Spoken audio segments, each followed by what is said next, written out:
Hey guys, hope everybody had a great day. Today we're going to make Pure Country, which is goat milk soap obviously, but it's just pure goat milk soap. There's no fragrance in it.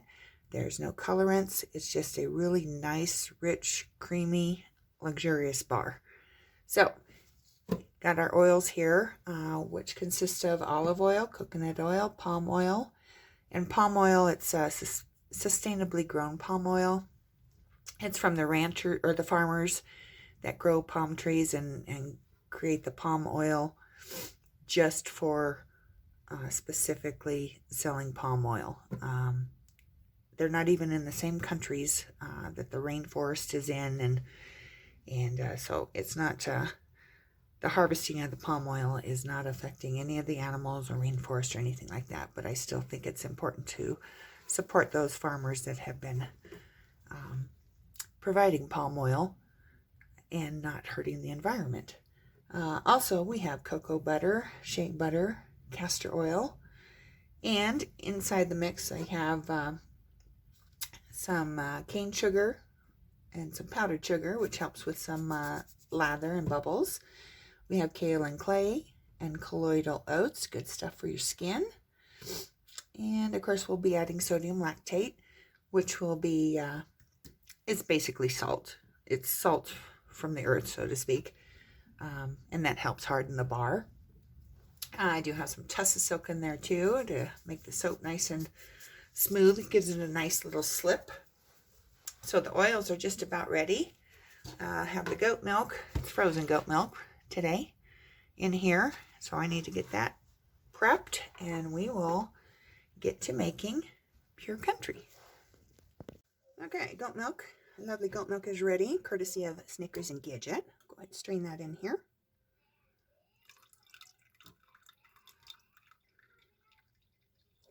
Takes a minute to strain because of the butter fat, and there's so much good stuff in this milk. It does take a minute to strain through.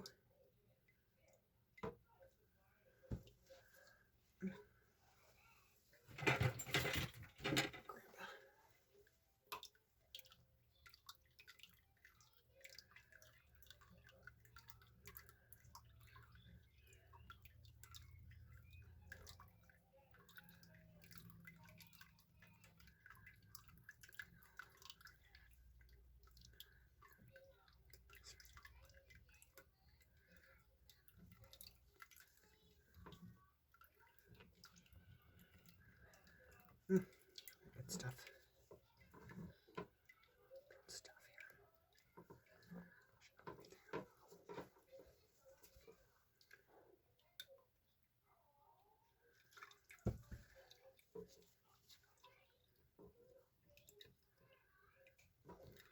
All the fats and protein and vitamins and everything, and the butter fat. There's a lot of butter fat in this. That's what all this is. That's what keeps it from straining straight through versus using like regular cow milk or coconut milk or anything else. It's just all that really good stuff that makes the soap awesome. So I just strain it, just make sure there's nothing in there, which there should be just fine. I strain it after I milk it several times, so, but just to be careful, I like to make sure it's good and strained. Don't want a little stray hair or anything. That would be horrible.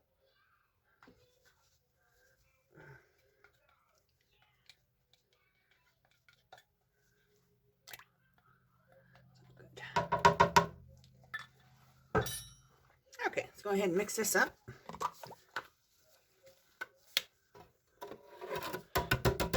Burp it to get any bubbles out, or air bubbles. Don't want any air bubbles in there because then it'll get into the soap. Well, try to minimize it anyways.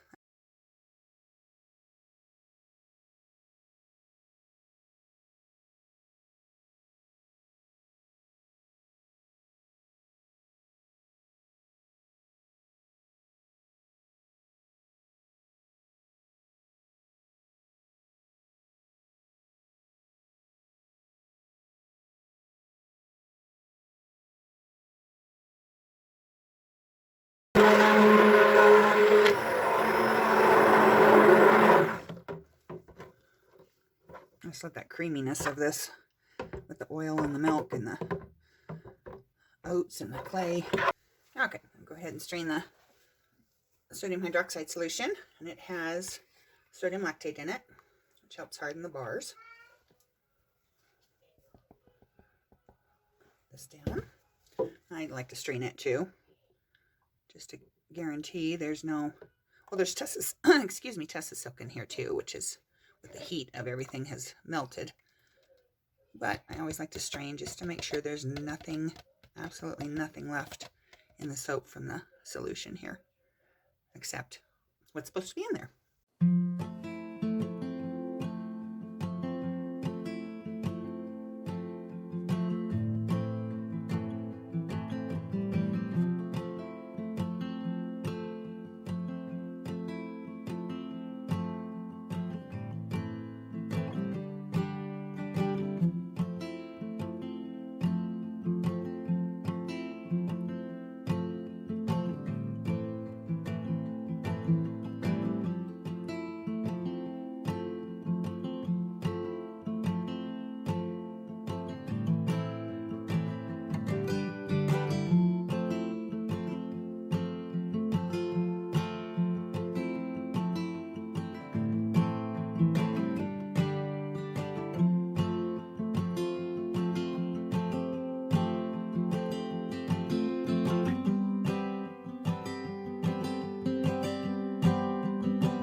Okay, I'm going to go ahead and I usually just do a flat top with the Pure Country, but I'm going to do some frosting on this one. I'm not going to add glitter or anything. It's just the pure goat milk soap. And since I don't have colors or I'm trying to stripe the frosting, I'm not using the saran wrap inside. So what I'll do is I just take I'm going to use the 1M tip from Wilton. I go ahead and twist it once and then put it in a cup. This is my Bronco cup. It's very old. Just twist it so the batter doesn't fall out, which this isn't going to because it's thick enough right now. And a lot of people ask, they wonder when to start their frosting. How thick should the batter be? You don't want it thin, because if it's thin, it's just going to flow right through the bottom. And that's not good. You don't want too thick because you still want to be able to squeeze it through. So I usually go with when it can hold a peak. Kind of like that. See how it's holding that peak and it's not falling down? Or you can take some and spoon it on the side and it's not sliding down the side of the container. So that's usually the consistency I like to frost with. And all we need to do is just plop it into the frosting bag.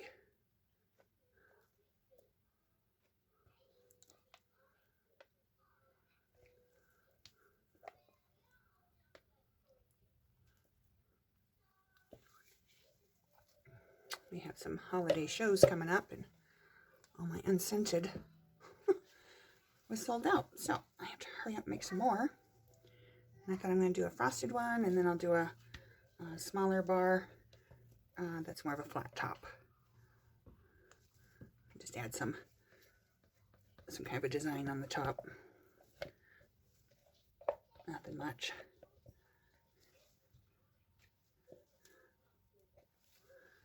So, put it all in there. Get all that stuff in there.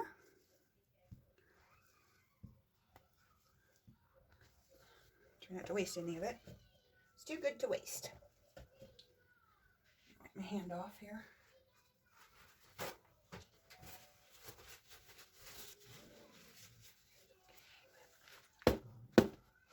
Let's kind of help get it down to the bottom.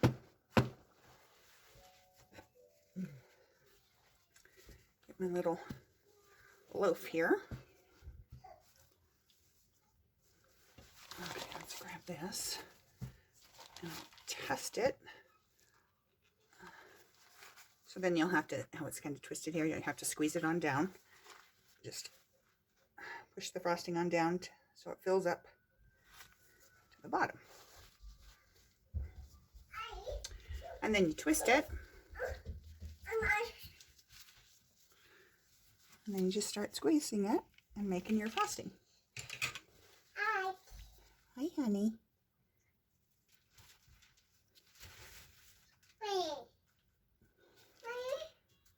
Nice. Bye. Bye.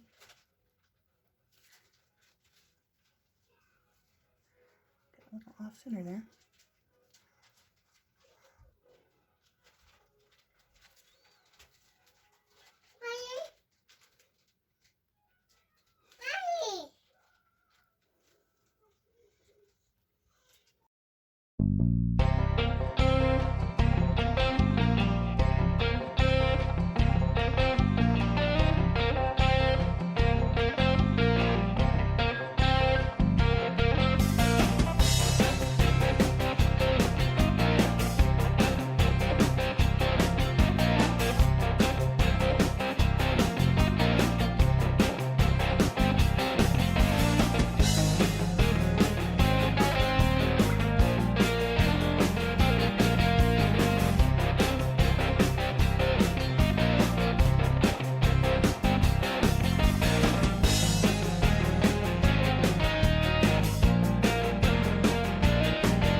Now for the cut. This is Pure Country with the frosted top. Unscented goat milk. No fragrance, no colorants, just a pure goat milk bar. Doesn't that look lovely? Nice and creamy. So let's get this one cut.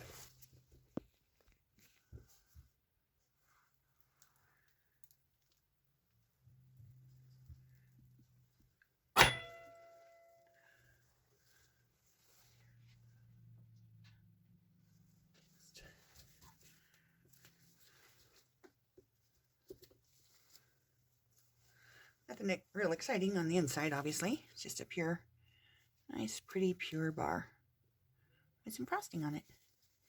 It's inside. There's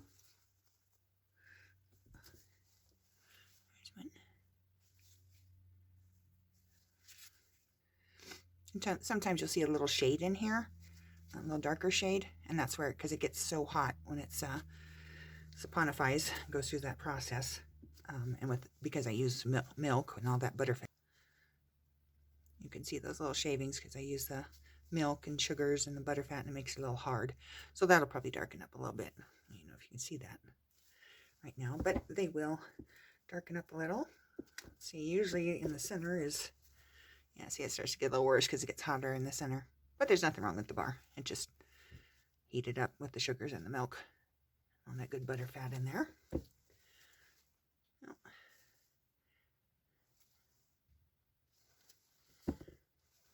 Just a nice, creamy, luxurious bar soap.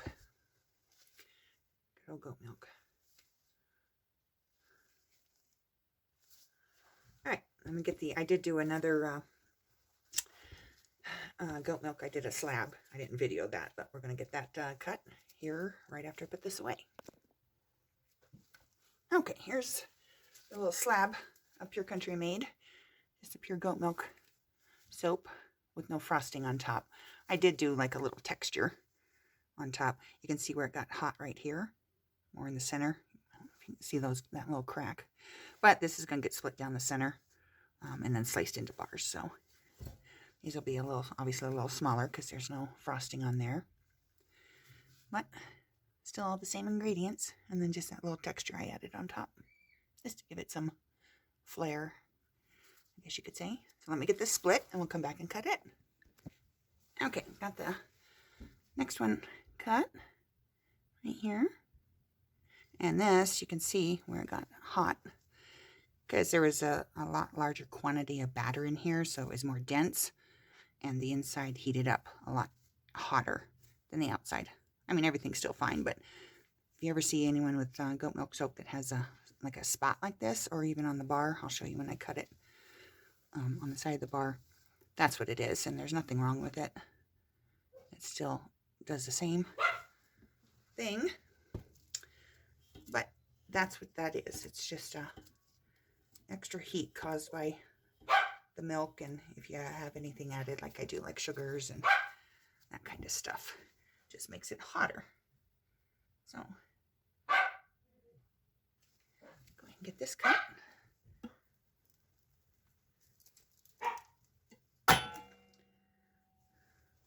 This over here.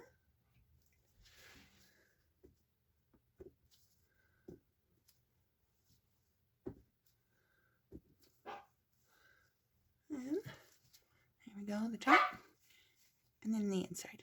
You can start to see that discoloration. It'll probably be a little more prominent the closer in we get to the center.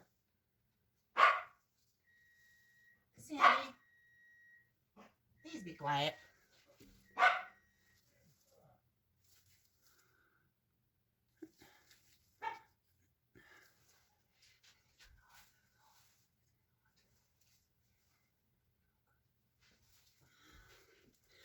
So this is going to happen when you deal sometimes with goat milk. Well, probably any milk. Cow's milk, coconut milk, almond milk, whatever kind of milk you decide to use. I just think goat milk's the best.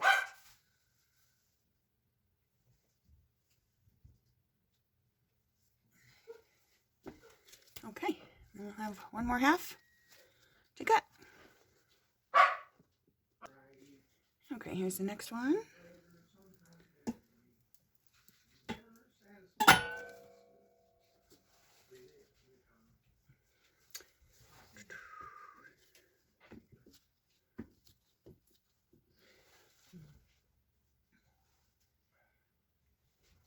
Just plain goat milk, or little goat soaps. Goat milk soap with the goat mold. And then I did a little Christmas tree too. I just have a couple of these. I think 2 or 3 of each. But you can tell the difference in the heat. Well, this one has a little soda ash, which that'll clear up. But you can tell the difference with the heat, because there wasn't a lot of thickness in the batter. There wasn't a lot of quantity. So you can really see the difference. But that's why. That's why this is darker, because of the heat.